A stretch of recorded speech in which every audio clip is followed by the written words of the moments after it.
दीन ते दुनिया सकियां भेणा, तेनू अकल नहीं समझेंदा हू।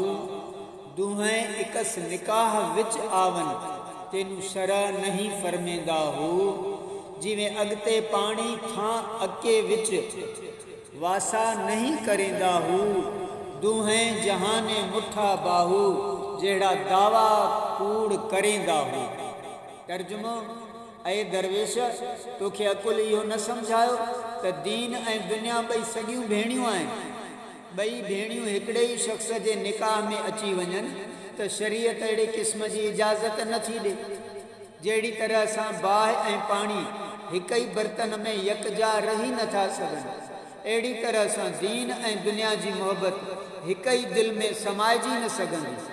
ऐं बाहू, जंहिं दीन ऐं दुनिया खे यकजा रखण जी कूड़ी दावा कई, उहो ॿिन्ही जहाननि में मार्फत इलाही खां महरूम रहियो। हदीस शरीफ में अचे थो, क़ाल अलैहिस्सलाम, हुब्ब दुनिया वद्दीन ला यस्आन फी क़ल्ब वाहिद कालिम वन्नार फी अना वाहिद। यानी हुब्ब दुनिया ऐं हुब्ब दीन हिकु दिलि में समाइजी नथी सघे। अहिड़ी तरह सां जीअं हिकु थां में बाहि ऐं पाणी गॾिजी रही नथा सघनि।